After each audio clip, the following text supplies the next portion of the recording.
Are you ready? The Cornelia Stephanie Show. Wake up to love, your call to action. Join Cornelia as she empowers others to live heaven on earth.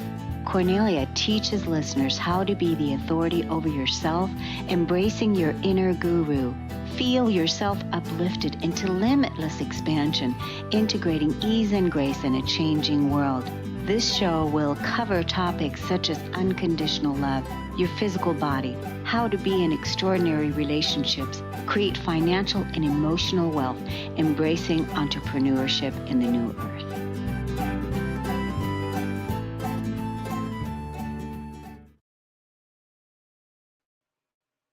Hello, everyone. Welcome to the Cornelia Stephanie Show. I am here with the beautiful, amazing change makers in the world, the KS Media Group facilitators and coaches and just amazing people. And here we are with our bi-weekly. Sometimes my dyslexia gets in the way. Is it bi-weekly? Is it bi-monthly? But it's when it's twice a month, it's bi-weekly, isn't it? Yes. Okay, good.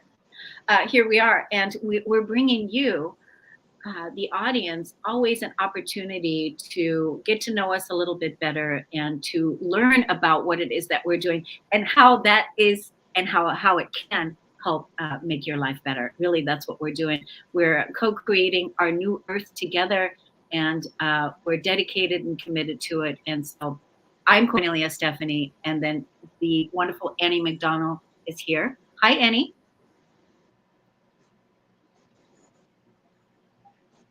Hi, sorry about that. I was muted. It's good to be here with everyone. Thank you for joining us. Yes, and then we have our beautiful Dr. Karin Lubin, who is in the house, and she's going to be educating us today on all things wellness. So welcome, Karin. Thank you so much, Cornelia. Always a pleasure. What's so awesome is that, as you know, I support women entrepreneurs to create financial and sustainable businesses in their life and in their business. And what's so awesome is to know, Karin, that you are right now in Costa Rica doing what it is that you love, right? You're in Costa Rica and you're coming to us from Costa Rica. I love that. Yes, it is. It's a wonderful thing to be able to play and work in beautiful places all around the world. Yeah. See, you're helping me manifest these beautiful places, saying I can do that anywhere on the planet. It's amazing. Yes. Yeah. And Annie, you are from where exactly on the East Coast are you, Annie? I am just outside of New York City. Very, very cold in opposition to Costa Rica. Oh. Yeah. Well, and you all know that I'm right outside of Seattle, and I'm also still cold. And one of the things Karin was saying earlier, how much she's enjoying being in the warmth right now at this time, it makes her body feel more relaxed, makes you feel like you want to move more and you want to relax more. And I could totally relate to that. And that's why it's so awesome that you're going to be talking today about how to uncover secrets to a vibrant and fulfilling life beyond the age of 30. So we're speaking to those people. We are constantly inundated with processed food and sedentary lifestyles, and it's time to reclaim control over our health and well-being. So we are wanting to inspire you to join this movement towards a healthier, more resilient future for you and your loved ones. That is what you're doing. These are your words. Tell us about this, Karin, what it is that you're talking about. Well, I'm really talking about lifestyle, what I would call lifestyle secrets. I mean, they're so obvious in some respects that we become unconscious, and we forget that these are like some of the most important things. And one of the things that you just mentioned were the processed foods and the sedentary lifestyle. And so, as humans, we have not always been eating processed foods. And that's the foods that are, chemically derived, are heavily, heavily processed. and then we're getting them in bags of, Doritos and chips and these different things. And what is really evident right now is that big pharma, so, the companies that are driving medicine and pharmaceuticals all across the globe are probably, as well as agricultural, and I'm talking about big agricultural organizations, such as, the groups that are feeding cows and chickens, and the big corporations that are doing wheat, and all the way that they're processed. They are some of the largest funders of our government. So we have a real kind of issue here in that the information that we might want to hear and learn about, we're actually getting certain kind of feedback from big pharma, from big agro, saying this is what you need to say based on whatever quote studies that they are doing. So to me, what I'm seeing and what I'm sure all of us are seeing is that, the food issues that are in and around every grocery store are being ignored. And what I mean by food issues is we're seeing, people are getting more health issues. There's the word obesity is, like a mainstream word now. It did not used to be, 50 years ago. Depression is a big issue because of food. All kinds of sickness. Things that are going on neurologically with our brain, ADHD. I mean, there's so many issues that can be traced actually to processed foods. And somehow the cultural mindset is to ignore what we're eating. And there was a really interesting story that Dr. Mark Hyman, who you might have heard, he wrote the book Food Fix. And he tells the story of going to Africa, and it's the Maasai people. And like every week, these two trucks would come loaded with Pepsi and sodas of all kinds, Coca-Cola, etc. And those trucks would be emptied out and everyone would drink them. Like everyone in the community, in the Maasai community, would drink them. And Dr. Mark Hyman went to the chief and said, hey, I'm noticing this is happening. Are you there's a real big health issue around diabetes if your people continue to do this. And the chief looked at him and said, oh my gosh, there is the biggest crisis we've ever had of people dying from diabetes. And they had not made the connection of actually drinking this heavy sugar water instead of water. So if they purified their water, they might have a different issue, but and hopefully a better issue, they would have longevity. But instead they're dealing with actually drinking really massive amounts of soda and getting very sick. So what we're seeing is there's now, based on 2022 and 2023 studies that show that 25% of young adults have pre-diabetes now. That's a very high figure. 20% of our teens have fatty liver disease. This is all information from Dr. Mark Hyman, by the way. And then also 50% of our teens are overweight. 50%. And then we have 80% of adults who are overweight. 80%, that's too many people. 50% of teens is too many. This was not an issue 100 years ago, right? And why? Because of what we were eating. And so to me, I want to ask you, like, what are all of, maybe Cornelia and Annie, you could just talk about what are you doing to fortify your health in regards to just even looking at what do you eat? I mean, what would be a more nutrient-based whole foods approach? And what would you deem that, so everyone can figure out, like, what is whole foods? Because that's what we used to eat, that's what we can eat now. And yet there might be a disconnect for some people, like, what is whole foods? So for me, it would be eating more vegetables and more fruits, right? And more organic meats if I eat meat, which I do, and coming, directly from like chickens, going to the farm, chicken farm, etc. Right? What about you, Annie? Anything that you might share? Sure, this is a great topic because it is difficult to make good choices when you're in an around environment that's saturated with unhealthy choices. And the media, which is also largely funded by pharmaceutical and food ads, likes to confuse the matter with this week fat is bad, next week carbs are bad, the week after that protein is bad. So I fully understand why people are confused Yeah. and ready to give up. One of the guidance I received from an herbal teacher years ago was to look at if you knew your heritage, or where your ancestors came from, either Europe or Asia or Africa, or maybe multiple countries.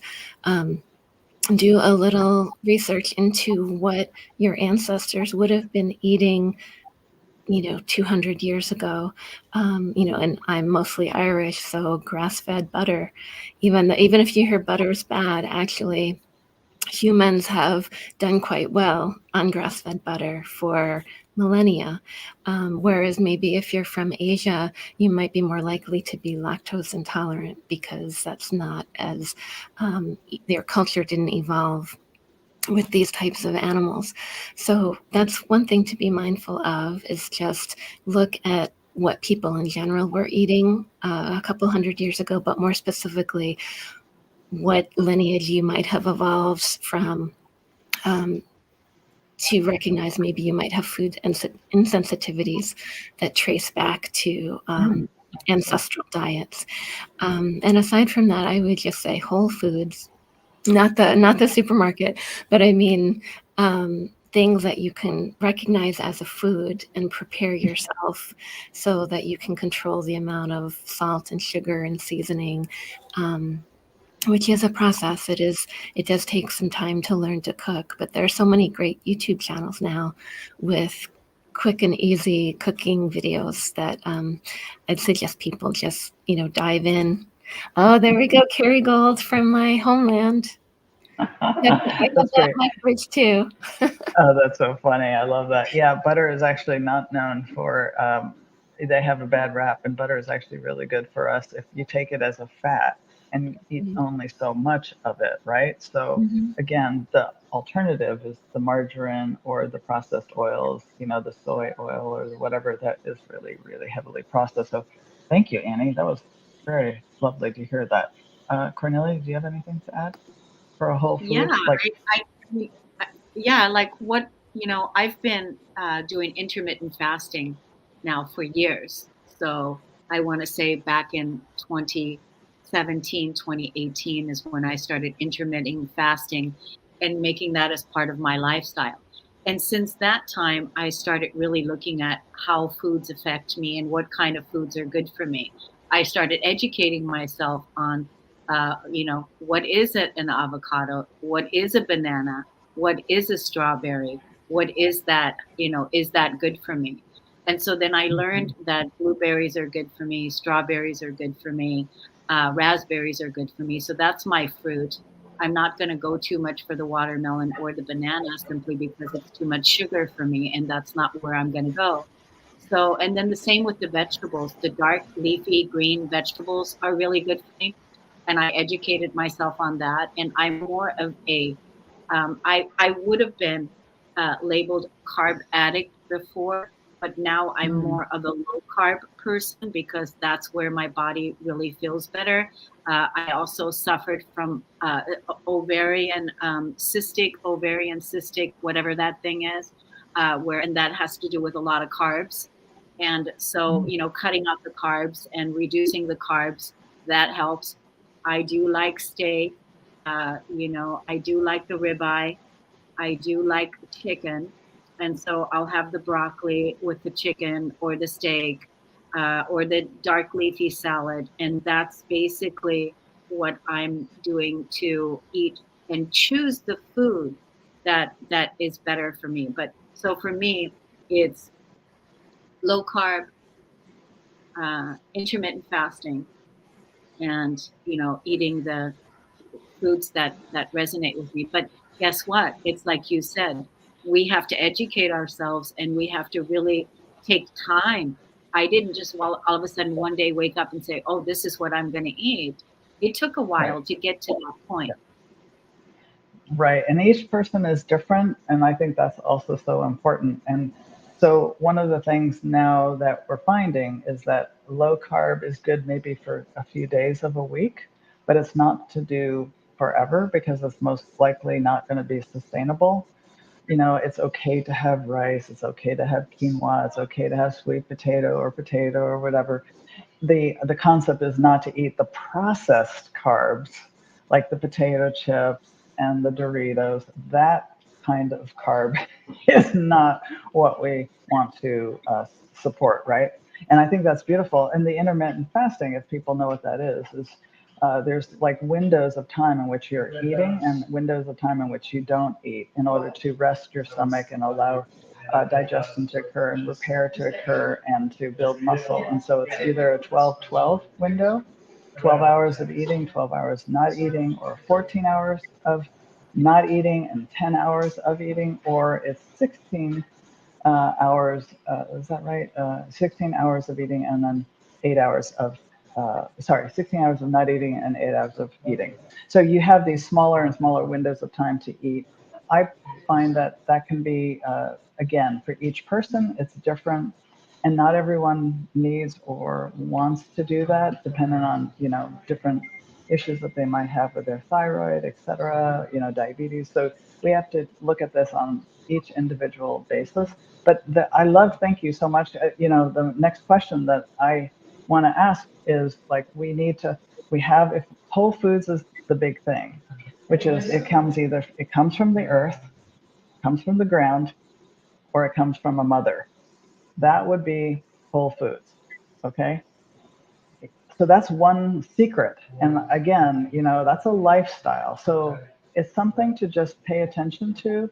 The other is how do you harness the power of fitness in your life, movement? How do you stay vital? And each of us might have a different reason, or a different, not reason, but also, well, you might have a different reason. My reason to actually stay healthy and vital is so that when I age, as I age, and I want to stay healthy and vital as long as possible and be able to do the adventures I want to do. So, what I do for my own fitness is I'm building muscle, working with dumbbells, doing strength training, and I'm also doing some cardio, which is movement, which is like a higher intensity movement. And for each of us, and then other days I might just walk, right? Or I might stretch, or I might do yoga, right? So, how do you harness the power of fitness for you, Cornelia and Annie? Just curious what you do, if you do something.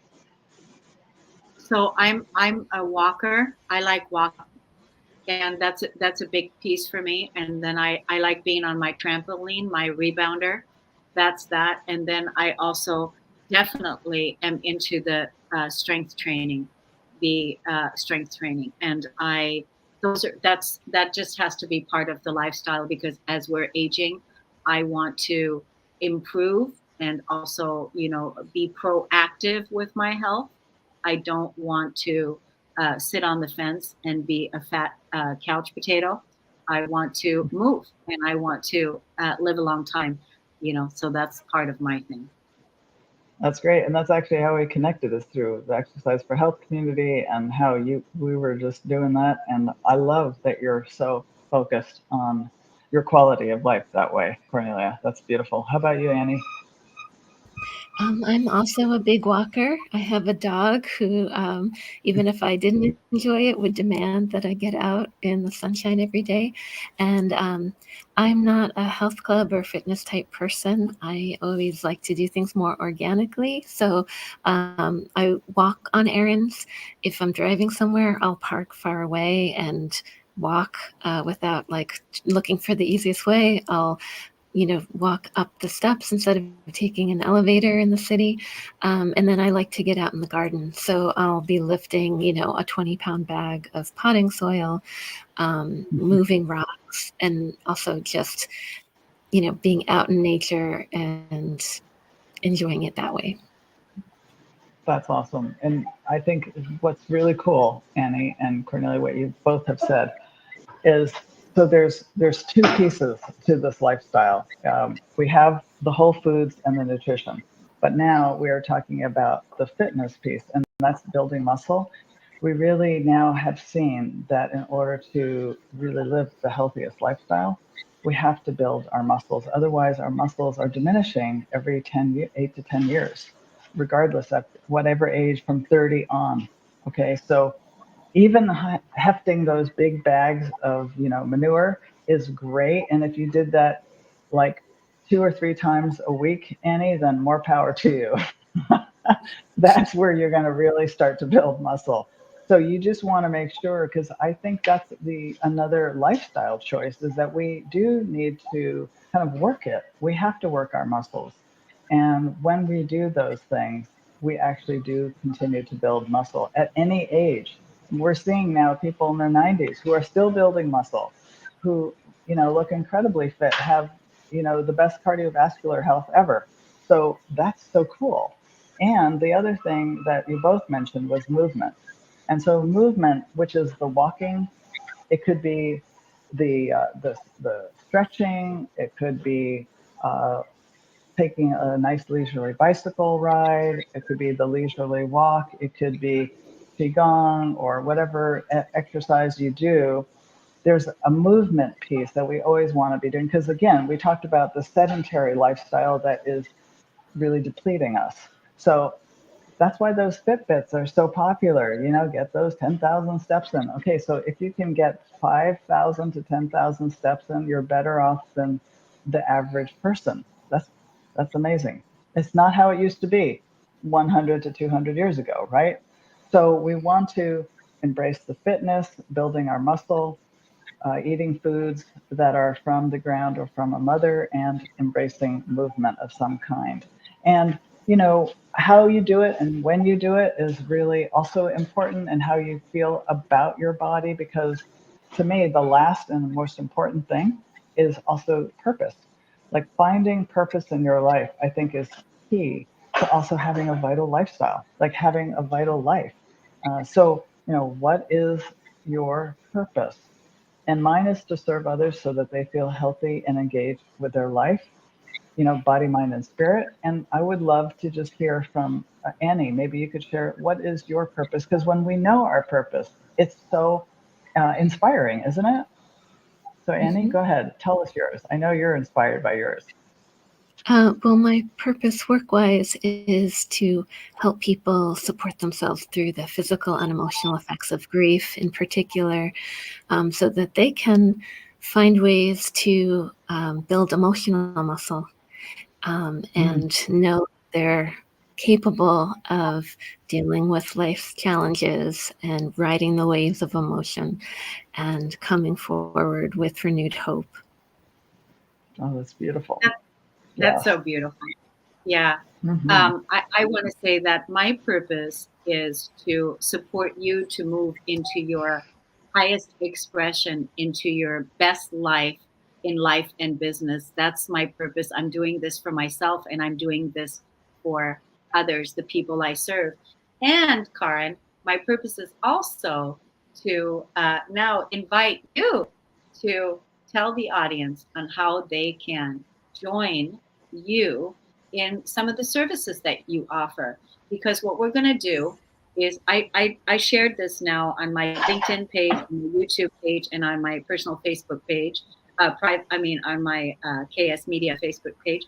And so then you can put your links, Karin, on how people can join you in your community, because you mentioned body, mind, and spirit. So right now we were talking about, because you've got several programs, you've got your health and well-being with your nutrition program, and you also have your fitness community. So let's close out the show today, which was fabulous, by the way.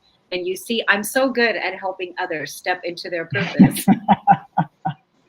Yes, you are. Yes. Well, absolutely. So my question then to everyone who's listening is that, where might you need support? And if you need support in any of these areas of nutrition, of physical fitness, for building muscle, for movement, and for that, self-reflection so that you better understand yourself and what you want and your purpose, then I would love to help you. I have drkarinlubin.com is my website, and I can offer an exercise for health community to you so that you can do online strength training at your home, in your office, wherever you are. Just open the computer. And I also do a nutritional program that will help you to kind of match together the strength training and the movement with a really powerful nutrition program. So that is Dr. Karin Lubin, DrKarinLubin.com. And I'm just delighted that we're all in this together with really thriving in our pursuit of longevity and well-being, and that we all want to, you know, just have a life brimming with vitality and energy. So let's go for it. And if I can help and support you, let's do it.